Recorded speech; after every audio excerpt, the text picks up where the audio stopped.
أعوذ بالله من الشيطان الرجيم. بسم الله الرحمن الرحيم. يا أيها النبي لم تحرم ما أحل الله لك تبتغي مرضات أزواجك والله غفور رحيم. اے نبی صلی اللہ علیہ وسلم، آپ کیوں اس چیز کو حرام کر لیتے ہیں جس کو اللہ نے آپ کے لیے حلال کر دی ہے؟ کیا اس سے اپنی بیویوں کی خوشنودی مطلوب ہے؟ اللہ تعالیٰ بڑے ہی بخشنے والے، رحم فرمانے والے ہیں۔ یہاں سے سورہ تحریم شروع ہو رہی ہے۔ یہ مدنی صورت ہے، 12 آیتوں اور 2 رکوعوں پر مشتمل۔ اس صورت میں پہلے ہی آیت میں لما تحرم کا لفظ آیا ہے، تو مطلب کیوں آپ حرام کرتے ہیں؟ یعنی کسی چیز کو کی حرمت کے سلسلے میں، حرام کرنے کے سلسلے میں بات آئی ہے۔ اس کا زیادہ تر موضوع بحث آپ صلی اللہ علیہ وسلم کے ازواج مطہرات کے متعلق ایک واقعہ جو پیش آیا تھا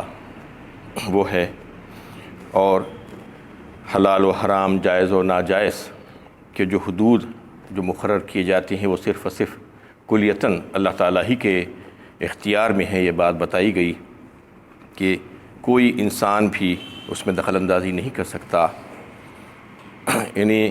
اللہ کے نبی صلی اللہ علیہ وسلم کو بھی اللہ تعالیٰ نے یہ چیز نہیں عطا فرمائی تھی، یعنی آپ بھی اس بات کے مجاز نہیں تھے کہ اللہ تعالیٰ کی طرف سے مقرر کردہ حلال و حرام میں کوئی تبدیلی کر سکیں، تو دوسروں کا کیا معاملہ ہو سکتا ہے؟ جبکہ آج لوگ اسی قسم کی حرکتیں کرتے ہیں، کسی کو حرام کہہ دیتے ہیں، کسی کو حلال کہہ دیتے ہیں، یہ جانے بغیر کہ اللہ تعالیٰ کی طرف سے اس سلسلے میں کیا حکم ہے۔ اللہ تعالیٰ اس میں بتانا چاہ رہے ہیں کہ حلال و حرام کے سارے اختیارات صرف اور صرف ہمارے ہی پاس ہی، ہم نے کسی کو اس کا اختیار نہیں دیا ہے۔ اور اللہ کے نبی صلی اللہ علیہ وسلم اور سارے انبیاء کرام کا جو معاملہ تھا وہ بڑا ہی نازک معاملہ تھا، کیونکہ کوئی بھی کام کوئی شخص اگر کر لے تو اس کی کوئی اہمیت نہیں ہوتی، اس کو کوئی انہیں پوچھتا نہیں کہ یہ کام تم نے کیوں کیا ہے۔ لیکن وہی کام اگر کوئی چھوٹے سے چھوٹا بھی عمل ہو، اگر کوئی نبی کرتا ہے، اللہ کا رسول کرتا ہے، تو وہ ایک قانون کی حیثیت اختیار کر جاتا ہے۔ اس لیے اللہ تعالیٰ انبیاء علیہ السلام کی زندگیوں کی تعلق سے بڑی کڑی نگرانی رکھا کرتے تھے، یعنی اس میں کہیں پر بھی کوئی ایسی چیز نہ ہو جو مرضیات الہی، منشاء الہی کے خلاف تھوڑا سا بھی نہ ہو۔ تو یعنی چھوٹی چھوٹی چیزوں کو بھی یعنی اس کی پکڑ ہوتی تھی اور ان کی اصلاح فوراً کر دی جاتی تھی۔ نہ صرف اصلاح کر دی جاتی تھی بلکہ اس کو ریکارڈ پر بھی لا لیا جاتا تھا۔ یہ انبیاء کرام کے ساتھ اللہ تعالیٰ نے معاملہ کیا، کیونکہ وہ جو ہے یعنی بارگاہ الہی کے مقرب ترین بندے ہوتے تھے۔ تو جتنے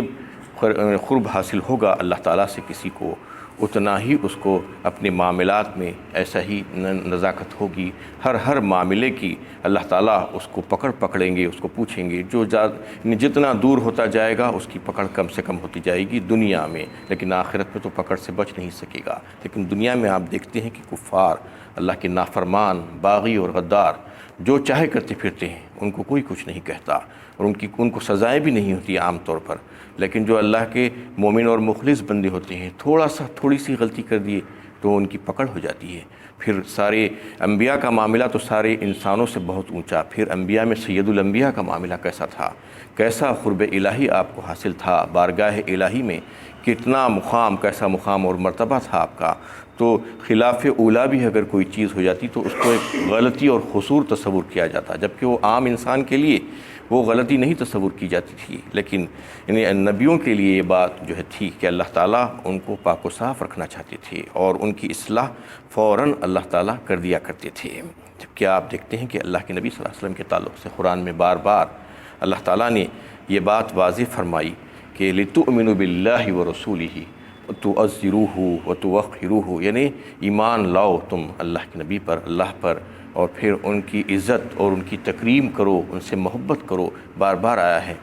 ان کی اطاعت کرو، یعنی یہ جزء ایمان قرار دیا اللہ تعالیٰ نے۔ لیکن پھر اس کے ساتھ ساتھ جو ہے اس قسم کا جو ہے یہ واقعہ کو بھی بیان فرمایا کہ اللہ کے نبی صلی اللہ علیہ وسلم نے ایک بار اپنی بیویوں کی یعنی ان کو راضی کرنے کی خاطر کوئی ایک ایسا کام کیا تھا جو اللہ تعالیٰ نے اس چیز کو حلال قرار دیا تھا، لیکن انہوں نے اپنے اوپر اس کو حرام کر لیا تھا۔ اس کا تذکرہ بھی اللہ تعالیٰ نے اسی قرآن میں کیا ہے۔ ویسے ہی یعنی ازواج مطہرات کا معاملہ اگر آپ دیکھیں تو آپ کو معلوم ہو کہ ان کو امت کی مائیں قرار دیا گیا ہے اور ان کا احترام لازم کر دیا گیا ہے، لیکن اس کے باوجود جب یہ واقعہ پیش آیا تو اللہ تعالیٰ نے ان کی سخت گرفت فرمائی، ان کی تنبیہ فرمائی اس سلسلے میں۔ تو یہ اس میں جو ہے کیا یہ بتانا چاہ رہے ہیں اللہ تعالیٰ کہ یعنی اس کی یہ ہرگز یہ منشا اللہ تعالیٰ کا نہیں تھا کہ کتاب اللہ میں جب یہ اس بات کو لائے ہیں تو پھر یعنی قیامت تک آنے والے سارے انسان اس کو پڑھیں گے، اس کی تلاوت کریں گے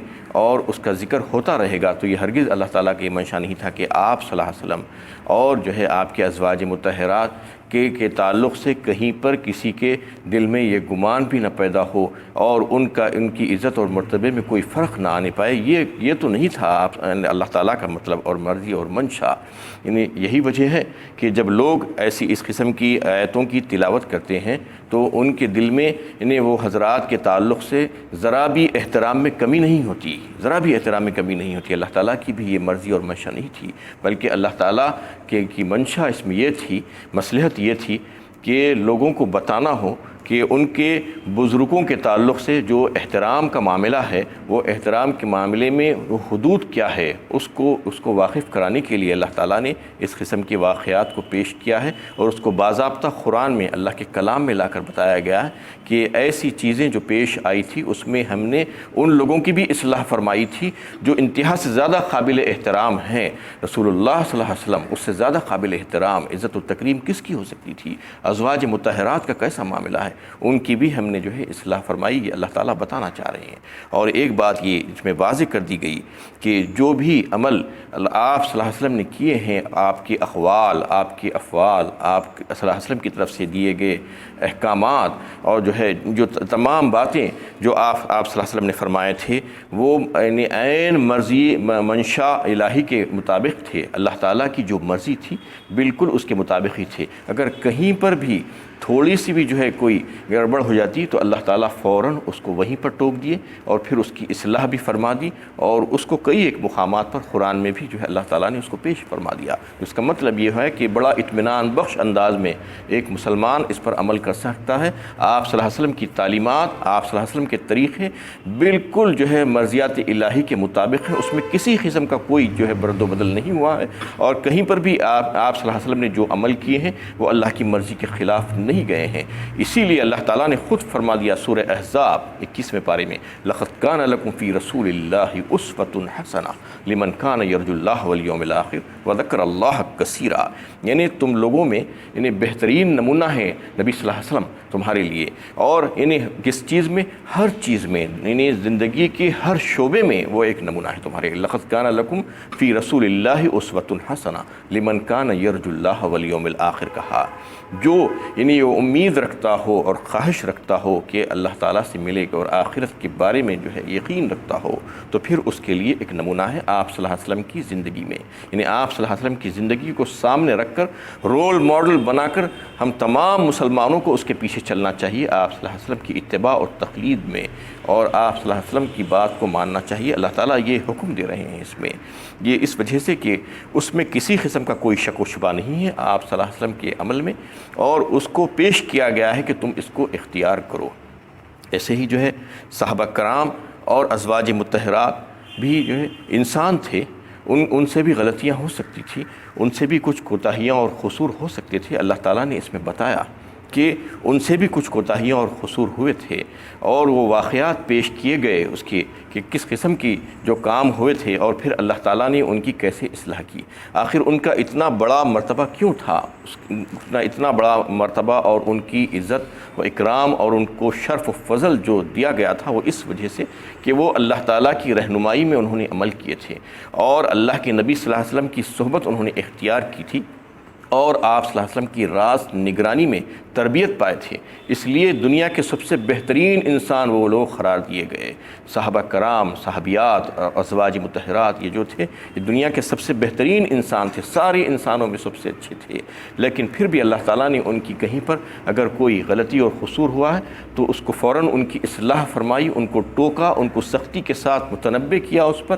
اس بات کو بتانے کے لیے کہ مسلمان کہیں پر اپنے بزرگوں کے تعلق سے مغالطے میں نہ پڑ جائیں، اور ان کی کرامتوں کو دیکھ کر اور ان کے اعمال کو دیکھ کر اس کی وجہ سے کہیں ان کو انسانیت سے اٹھا کر کوئی خدائی کے درجے پر نہ پہنچا دیں، چاہے وہ نبی ہو، چاہے صحابہ ہو، چاہے کوئی اور ہو، سب کے سب اللہ کے بندے ہیں اور انسان ہیں۔ اللہ تعالیٰ یہ بتانا چاہ رہے کہ نبی نبی ہی ہے، نبی میں بھی تم جو ہے خدائی صفات تلاش مت کرو۔ اور صحابہ کرام اور ازواج مطہرات کے معاملے میں بھی یہ بتا دیا گیا کہ یہ لوگ بھی انسان ہی تھے، ان سے بھی غلطیاں اور قصور ہوتی تھیں، لیکن اللہ تعالیٰ نے ان کو معاف فرما دیا، ان کی رہنمائی فرما دی، اور تم کو یہ مغالطہ نہ ہونے پائے کہ یہ انسان نہیں ہے بلکہ کچھ اور ہے، یہ اللہ تعالیٰ اس میں واضح فرما دیے ہیں۔ اور قرآن میں جا بجا آپ دیکھیں گے کیونکہ جہاں جہاں پر ان سے کوئی کوتاہیاں ہوئی ہیں اللہ تعالیٰ نے ان کو ٹوکا ہے۔ سورہ آل عمران میں جو ہے 4 پارے میں یہ بات واضح کر دی گئی، جب غزوہ احد میں جو حالات پیش آئے تھے، صحابہ کرام سے کچھ لغزشیں ہو گئی تھی، خطائیں ہو گئی تھی، تو پھر اللہ تعالیٰ نے ان کو پکڑا، وہاں پر ان کو ٹوکا، لقد صدقکم اللہ وعدہ اذ تحسونہم بإذنہ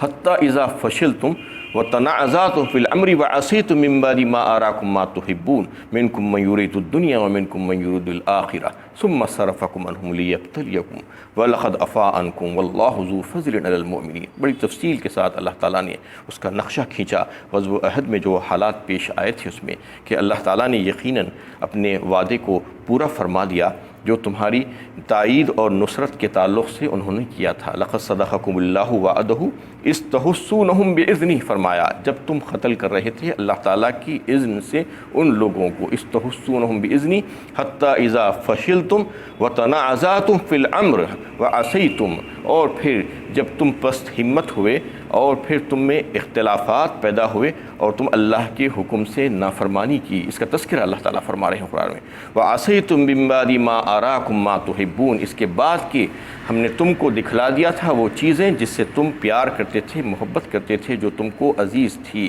مِنكُم مَّن يُرِيدُ الدُّنْيَا وَمِنكُم مَّن يُرِيدُ الْآخِرَةَ، تم میں سے کچھ لوگ وہ تھے جو دنیا کے طلبگار تھے اور کچھ وہ تھے جو طالب آخرت تھے، اور پھر ہم نے تم سب کو معاف فرما دیا، وَلَقَدْ عَفَا عَنْكُمْ۔ یہ تمام باتیں بتانے کی وجہ یہ ہے کہ اللہ تعالیٰ بتانا چاہ رہے ہیں کہ ان سے بھی غلطیاں ہوئی تھی، قصور ہوئے تھے، لیکن ان کو اللہ تعالیٰ نے معاف فرما دیا، وہ ایسے ہی یہاں سے نہیں گئے ہیں بلکہ ان کو پاک کو صاف کر کے لے جایا گیا۔ اللہ تعالیٰ یہ بتانا چاہ رہے ہیں، یہی وجہ ہے کہ ان کی اتنے بلند درجات تھے صحابہ کرام کے۔ اور کئی ایک مقامات پر سورہ نور میں حضرت عائشہ رضی اللہ تعالی عنہا پر جب تہمت لگائی گئی تو اس وقت اللہ تعالیٰ نے پورا ایک رکوع نازل فرمایا اور جو ہے تنبیہ فرمائی تمام لوگوں کو کہ اس میں منافقین اصل میں پیش تھے، ان کے ساتھ ساتھ کچھ مخلص مسلمان بھی ان کے جھانسے میں آ گئے تھے، تو اللہ تعالیٰ نے ان کی تنبیہ کی، سخت ترین طور پر جو ہے بتایا کہ لولا جاؤ علیہ باربعۃ شہداء فاذ لم یاتوا بالشہداء فاولئک عند اللہ هم الکاذبون، یعنی تم نے کیوں نہیں مانگا ان سے 4 گواہ جب انہوں نے اتنی بڑی تہمت لگائی تھی ان کے اوپر، تو 4 گواہ ان کو لانا چاہیے تھا، جبکہ انہوں نے 4 گواہ نہیں لائے تو اللہ کے نزدیک جھوٹے ہیں۔ فلولا فضل اللہ علیکم ورحمتہ لکنتم من الخاسرین، اور اگر اللہ کا فضل تم پر نہیں ہوتا تو تم جو ہے نقصان اٹھانے والوں میں سے ہو جاتی، تم کو عذاب پہنچ جاتا اللہ تعالیٰ کا۔ اور پھر اللہ تعالیٰ اس کی فوراً بات فرما رہے ہیں کہ اللہ تعالیٰ نے تم پر عذاب سے تم کو بچا لیا اور تم کو معاف فرما دیا، اور تم کو تو یہ چاہیے تھا کہ یہ کہہ دیتے کہ اللہ تعالیٰ پاک ہے اور یہ بہتان عظیم ہے، سبحانک اللہم و بہتان عظیم، یہ کہہ کر تم جو ہے اس سے نکل جاتے، لیکن تم نے اس کو چھوٹی بات سمجھی تھی، لیکن اللہ تعالیٰ کے نزدیک یہ بہت بڑی بات تھی، آئندہ تم کبھی بھی ایسا کام نہیں کرنا۔ اللہ تعالیٰ نے ان کو تنبیہ فرمائی۔ صحابہ کرام کے تعلق سے جو ہے یہ آیتیں نازل ہوئی ہیں۔ ویسے ہی سورہ جمعہ میں آپ سن چکے ہیں کہ اللہ کے نبی صلی اللہ علیہ وسلم جمعے کے روز خطبہ ارشاد فرما رہے تھے کہ ایک قافلہ آیا، تجارتی قافلہ، اور سوائے 12 اصحاب کے سب نکل کر وہاں سے چلے گئے تجارتی قافلے کی طرف کچھ مال خریدنے کی خاطر، تو اللہ تعالیٰ نے ان کو ٹوکا اور ان کی سخت تنبیہ فرمائی کہ آئندہ ایسا نہیں کرنا، اور اگر جو ہے وہ 12 کے 12 بھی اگر وہاں سے چلے جاتے تو مدینے کی وادی میں آگ لگ جاتی اور عذاب آ جاتا تم لوگوں کے اوپر۔ اس طریقے سے کئی ایک مقامات پر انہیں ازواج مطہرات کو بھی سورہ احزاب میں جو ہے انہیں ٹوکا گیا بڑی شدت کے ساتھ، جب وہ لوگ جو ہے نبی صلی اللہ علیہ وسلم سے کچھ مطالبہ کیے تھے کہ ہم کو بھی ہماری نفقے میں جو ہے کچھ اضافہ کر دیا جائے جیسا کہ دوسرے لوگوں کو اضافہ کر دیا گیا ہے، فتوحات کی وجہ سے سب کو اچھا مل رہا ہے، وہ لوگ خوشحال ہو گئے ہیں۔ یا ایھا النبی قل لازواجک ان کنتن تردن الحیاۃ الدنیا وزینتها فتعالیکن امتعکن واسرحکن سراحا جمیلا، فرمایا اے نبی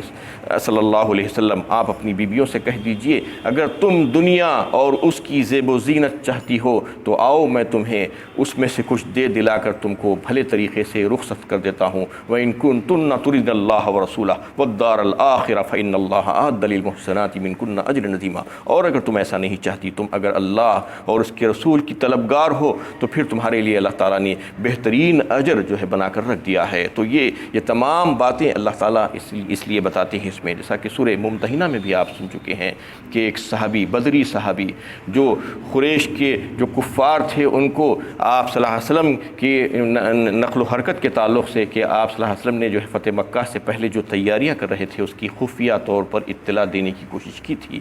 تو ان کی پکڑ ہوئی، بڑی سخت پکڑ ہوئی، اور کہہ دیا گیا کہ تم اللہ کے دشمن اور اپنے دشمنوں کو دوست مت بناؤ اور ان کے پاس پیغام مت بھیجو۔ یا ایھا الذین آمنوا لا تتخذوا عدوی وعدوکم اولیاء تلقون الیہم المودہ، کہا یعنی ان سے محبت کا پیغام مت بھیجو ان کے پاس اور ان سے دوستی مت کرو۔ یہ تمام باتیں بتانے کا مطلب یہ ہے کہ اللہ تعالیٰ یہ بتانا چاہ رہے ہیں کہ یہاں پر کچھ چلنے والا نہیں، کوئی حسب نسب، کوئی رشتہ داری چلنے والی نہیں ہے، جو جیسا عمل کرے گا اس کو اسی کے مطابق جو ہے انہیں صلہ ملے گا۔ اور یہ تمام باتیں اللہ تعالیٰ نے کوئی خفیہ انداز میں نہیں رکھی بلکہ قرآن کریم میں جو ہے پیش کیا گیا ہے، یہ مثالوں کو یہ بتانے کے لیے سارے لوگوں کہ یہ تمام چیزیں جو ہے اللہ کے وہ بندوں سے سرزد ہوئی تھی جو انتہا سے زیادہ بلند مرتبہ رکھتے تھے، لیکن اس کے باوجود بھی اللہ تعالیٰ نے ان کی اصلاح فرما دی۔ وآخر دعوانا ان الحمد للہ۔